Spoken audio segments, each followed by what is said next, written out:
ٹھیک ہے. تو ہجے اس کی ایسی کرنا ہے. تنوین گرچہ ہمیں نظر آ رہی ہے لیکن تنوین ہجے میں نہیں بولنا ہے. ہجے میں کیا بولنا ہے؟ میم میم سے میم یا عین میم زبر عام. اس کا اہتمام کریں گے, بچوں کو بھی سکھائیں گے. اسی طرح جو ہے تختی نمبر 23 کے اندر 24 کے اندر یہ جو ادغام میم اور ادغام نون ہے, ادغام میم اور ادغام نون, اس کے اندر بھی جب ہجے کریں گے تو یہی ہے لام میم پیش, دو پیش, لام میم رسول من اللہ مثال کے طور پہ, تو لام میم پیش نون ایک پیش دو نے. اسی طرح نیچے والی بھی مثال ہے نورن نہدی, تو اس میں را میں دو زبر ہے لیکن ہجے میں دو زبر کی ہمیں ہجے نہیں کرانی ہے. را کو جب نون میں جوڑیں گے تو را نون زبر رون, نورن نہدی. تو یہ ہجے کے تعلق سے باریک باتیں تھیں, لیکن یہ بتا رہے ہیں کہ اجتہادی چیزیں ہیں, اس میں اختلاف ہو سکتا ہے, اختلاف کی گنجائش رکھنی چاہیے. یہ والا ٹھیک ہے. نون واو پیش, نو اور را نون زبر, دو زبر نہیں بولے, را نون زبر, ان دونوں ہیں.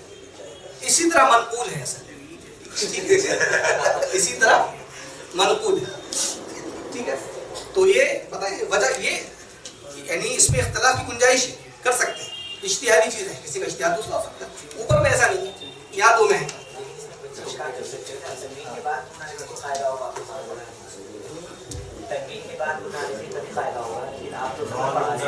تنوین, ارے بابا تنوین ہی آپ پڑھا رہے ہیں, اس کو پڑھنے میں رانی. اچھا جب آپ روا پڑھائیں گے تو آپ چاہے دو زبر پڑھیے چاہے ایک زبر پڑھیے گے تو رن سیم ہی ہوگا.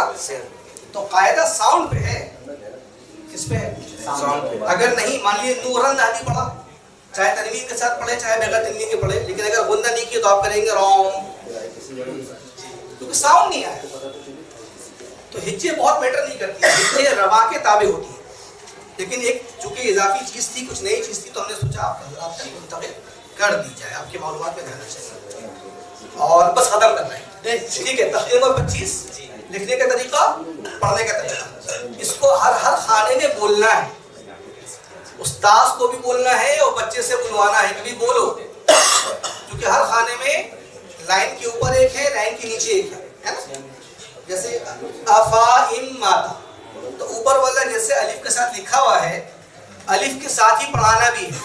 افائم یعنی غلط پڑھانا ہے اس کو, اور اس کے بعد لائن کے نیچے جو لکھا ہوا ہے افائم ماتا, تو جیسے لکھا ہے ویسا پڑھانا ہے. لیکن اس میں بولنا ہوگا کہ لکھنے کا طریقہ, پڑھنے کا طریقہ, یہ باقاعدہ بولنا ہے سب میں, ہر خانے میں. پڑھوانا غلط بھی ہے, اوپر والا. ہاں تو غلط ہی پڑھائیں گے نا, تو اس کو سمجھ میں ہے کہ یہ غلط ہے, کیونکہ قرآن میں ایسے ہی لکھا ہوا ہے اوپر والا, قرآن میں. اسی لیے اس تختی کے ساتھ قرآن ضرور لے کے بیٹھیے, اور اس میں پارے کا نمبر, رکوع کا نمبر دیا ہوا ہے, تو وہ پارا کھلوایا آپ نے قرآن میں اور بچے کو دکھایا کہ دیکھو کیسے لکھا ہے, خود سے ڈھونڈ لو. وہ ڈھونڈتا ہے, نہیں بھی ملتا ہے, نہیں ملے گا دوبارہ ڈھونڈوائیے, نہیں ملے گا دوبارہ ڈھونڈوائیے, ڈھونڈ کے وہی دے گا کیونکہ ہے وہاں پہ, ٹھیک ہے. کبھی کبھی نظر نہیں پڑتی ہے, کبھی پڑ جاتی. تو یہ پوری تختی میں ایسے پڑھانا ہے آپ. اچھا ادھر آ جائیے, اسی تختی میں یہ والا ذرا سا پیچیدہ معاملہ ہے. بئسل اسم اور بئسل اسم, ٹھیک ہے, ٹھیک ہے. تو یہ بئسل اسم نہیں, بئسا اسم ہے. کیا ہے؟ بئسا اسم, بئسل اسم نہیں ہے. لام کو نہیں پڑھنا, لام پہ جزم بھی نہیں لگا ہوا, لیکن بعض مرتبہ ہم پڑھ دیتے ہیں. اور نیچے بئسل اسم, تو قرآن میں تو یہی اسی طرح لکھا ہوا ہے جیسے اوپر لکھا ہوا ہے, لیکن پڑھنا نیچے والا ہے. تو یہ باقاعدہ قرآن سے نکلوا کے نا بچی کو مشق کرائیے, تو اس کے ذہن میں بیٹھے گا. اور اس میں جو آخر کی دو لائن ہیں جیسے موسیٰ اور عیسیٰ, تو اس میں باقاعدہ بولیں گے کہ لکھنے کا طریقہ موسیٰ یا کے ساتھ اور پڑھنے کا طریقہ موسیٰ الف کے ساتھ. تو یہ باقاعدہ آپ بھی بولیں گے, بچہ بھی بولے گا, ٹھیک ہے. تو اس کو خالی موسیٰ موسیٰ عیسیٰ عیسیٰ اس طرح نہیں پڑھانا, باقاعدہ حالانکہ بولنا ہے تاکہ اس کے ذہن میں بیٹھ جائے کہ اس کو لکھنے کا طریقہ تو یہی ہے یا کے ساتھ, اور پڑھنے کا طریقہ الف کے ساتھ ہے. بس اور وقت نہیں لیں گے, ٹھیک ہے. اور دوسرے حضرات کا سیشن ہے جی. نمبر 19 میں ہاں سب سے نیچے والا لائن ہے, یہ مد لازم, کھانا صافات, یہ اس کو ذرا سمجھا دینا. اس کی ہجے جو ہے نا دی ہوئی ہے پیچھے ہدایت تختی نمبر 19 جو ہے نا اس میں اس کی ہجے دی ہوئی ہے. اس میں ایک چیز جو بچوں کو سمجھانے کی ہوتی ہے وہ یہ ہے کہ جیسے کھڑا زبر ہے آل آنا, ٹھیک ہے, اسی طرح والصاف فاتی میں بھی کھڑا زبر ہے اور کھڑا زبر کے اوپر میں مد بنا ہوا ہے. عموماً ہم لوگ مشق کراتے ہیں جو پڑھاتے بھی ہیں مد متصل منفصل اور لازم, جو حروف مدہ کے بعد حمزہ اسی کلمے میں ہو, حروف مدہ کے بعد حمزہ دوسرے کلمے میں ہو, تو اس کو یہاں حمزہ لکھا ہوا نظر آ رہا ہوتا ہے, حروف مدہ نظر لکھا ہوا آ رہا ہوتا ہے کہ الف کی شکل میں ہے, واو کی شکل میں ہے, یا کی شکل میں ہے. لیکن جب آپ آل آنا میں آتے ہیں اور والصاف فاتی میں آتے ہیں تو اس کو الف مدہ, واو مدہ, یا مدہ نظر نہیں آتا ہے, ٹھیک ہے. کھڑا زبر ہے وہاں, تو یہ اس کو تھوڑا سا آپ کو سمجھانا پڑے گا کہ یہاں جو کھڑا زبر ہے, اسی طرح والصاف فاتی میں صاد کے اوپر جو کھڑا زبر ہے یہ کھڑا زبر ہی الف مدہ کی جگہ پر ہے, کیونکہ پیچھے جو کھڑا زبر کھڑی زیر اور الٹا پیش والی تختیاں پڑھا کے آئے ہیں وہاں آپ نے بچے کو بتایا تھا کہ کھڑا زبر برابر ہوتا ہے الف مدہ کے. یہاں آپ اس کو اپلائی کرنا ہے, تو تھوڑا سا اس کو یاد دلائیے گا, اس کے ذہن میں آ جائے گا, ٹھیک ہے. اس کی مشق اور اس کی ہجے پیچھے ہے, اس لیے چھوڑ دینا ہے, ٹھیک ہے. مفتی صاحب جو بچے نورانی قاعدہ ختم کرنے کے قریب ہے یا آدھا پڑھ چکے ہیں لیکن وہ ابھی تک متن نہیں پڑھ پا رہے, پیچھے سے کمزوری چلی آئے چاہے استاذ کی پٹائی کی وجہ سے بچے, پھر ان کو کیسے لے کے چلیں؟ سبق روک دیں, کیونکہ جتنا سبق آپ پڑھاتے جائیں گے کمزوری بھی بڑھتی چلی جائے گی. سبق روکیے, 2 دن 4 دن 6 دن کے لیے پیچھے سے دور کروائیے, اور دور کرانے میں بچے کو اس بات کا اور استاذ کو بھی اس بات کا مکلف بنائیے کہ اس سے ہجے نہیں کرانی ہے. ہجے تو آتی ہے اس کو رواں پر ڈالیے. اس کا طریقہ کیا ہوگا؟ اس کا طریقہ یہ ہے کہ گھر پہ مشق کروائیے اپنے سامنے, اور اگر بچہ ایسا ہے جو جلدی سے بات نہیں لے رہا ہے تو تھوڑا آپ پنش کر سکتے ہیں اس کو. ہاں, یہ پنشمنٹ اس کے حق میں شفقت ہے. اس کو کھڑا کر دیا اپنے سائڈ میں کہ بھائی تم زور سے پڑھو, آپ نے ایک لائن دی مثال کے طور پہ دراسا ودع عبد نصر, آپ نے ایک لائن دی کہ بھائی اس کو تم آواز سے پڑھو گے اور تمہاری آواز بند نہیں ہونی چاہیے, ہمارے کان میں آواز آنی چاہیے. تو وہ پڑھتا رہے گا, آپ نگرانی دیکھیے کہ پڑھ رہا ہے کہ نہیں. پھر دوسرے دن بھی ایسے, تیسرے دن بھی ایسے, تو جب تک آپ کے پاس کلاس میں ہے آپ اس کو اس پریکٹس پہ ڈالیں. تو یہ مشق کرتے کرتے وہ اصل میں رواں اس لیے نہیں پڑھ پا رہا ہے نا کیونکہ اس نے رواں پڑھنے پہ زیادہ وقت نہیں لگایا. ہجے پڑھ کے سمجھ رہا ہم پڑھ لیتے, تو رواں پڑھنے پہ آپ اس کو محنت پہ ڈالیے گا, وہ اس پہ وقت دے گا, انشاءاللہ وہ اوور کم کر لے گا. اس میں ایک ایڈ آن میں کروں گا. میں نے اکثر جگہ جب ٹیچر سے بات ہوئی ہے میں نے ان کو سمجھایا ہے کہ دراسا ودا جب یہ ہجے کر کے ہم نے یہ پڑھ لیا تو اس کے بعد بچے سے ایک بار متن اور روانی میں پورا سننا ہے, اور اس میں ذرا سی بھی غلطی نہیں ہونی چاہیے. یہاں تک کہ حرکت میں بھی اگر زیادہ کھینچ رہا ہے یا پھر اگر وہ حروف مدہ والے اس میں ہے اور اس میں کم کھینچ رہا ہے تو ان چیزوں کی رعایت کرتے ہوئے مکمل سبق کو روانی سننا ہے, تب جا کر آگے پڑھنا ہے اس میں. تو اسی وقت اگر آپ ہجے اور روانی, جیسے مفتی صاحب نے بھی پہلے کہا کہ بھائی روانی کے ساتھ ہی آپ کو پڑھانا ہے, ہجے تو بچہ خود کرے گا, اور ختم ہونے کے بعد تو روانی سن کر ہی آگے بڑھنا ہے. اسی لیے جب میں امتحان لیتا ہوں تو میں نے ٹیچر کے سامنے وہی کہا ہے کہ بھائی یہ ہمارے سامنے جب آئیں گے تو یہ ہجے ہم جب بولیں گے تو ہجے کریں گے. یہ نورانی قاعدہ پورا مکمل ہو گیا اور وہ روانی میں سنا نہیں پا رہا ہے, تو ایسا نورانی قاعدہ کیسے ختم کیا ہم نے پھر, سمجھ رہے ہیں, کیونکہ اس کے بعد تو قرآن کا مرحلہ ہے, تو روانی ہی سننا ہے. امتحان بھی ہم لوگ روانی لیں گے, جہاں ضرورت ہوگی وہاں ہجے, کیونکہ ہجے مقصود نہیں ہے, مقصود روانی اور متن ہے. تو اس چیز کو ذہن میں رکھیں, ہم لوگ ہجے کر کے ختم کرواتے ہیں, تھوڑی محنت کرنی پڑے گی. ایک سوال میرا ہے صاحب, بس 2 منٹ میں آپ جواب دے دیجیے, پھر ہم لوگ ریپ اپ کریں گے انشاءاللہ. سوال یہ ہے کہ جو بچے مثال کے طور پہ بڑی عمر کے آتے ہیں تو ان کو یعنی چھوٹے بچوں کے ساتھ وہ نہیں لے کے چل سکتے, کیونکہ چھوٹے بچے ہلکا لے کے چلتے ہیں. تو کیا میکسیمم ٹائم ہو کہ جس میں مثال کے طور پہ 9 سال 10 سال کا بچہ ہمارے پاس آیا تو اس کو کتنے دنوں میں نورانی قاعدہ مکمل کرانے کا ٹارگیٹ ہم لوگ لے سکتے ہیں؟ دیکھیے یہ بچے کی نوعیت پر منحصر ہے. آپ کا ایک وہ ہونا چاہیے, نصاب ہونا چاہیے, اور نورانی قاعدے کی پوری تقسیم ہونی چاہیے کہ بھائی 1 مہینے میں اتنا پڑھانا ہے, 2 مہینے میں اتنا پڑھانا ہے. یہ ہر جگہ کا ہوتا ہے اپنے اپنے حساب سے. تو 8 سال یا 10 سال کا بچہ ذرا سمجھدار ہوتا ہے, ان چیزوں کو جلدی لے سکتا ہے. تو اگر وہ لے رہا ہے چیزوں کو جیسا آپ لینا چاہ رہے ہیں, چاہے وہ 100% نہ لے, وہ 70% لے, 80% اتنا لے پا رہا ہے, تو میرے خیال سے 3-4 مہینہ بہت ہے اس کو. 3-4 مہینے وہ ختم کر سکتا ہے. اس کے سبق کی مقدار بڑھا دی, شروع میں نہ بڑھائیے,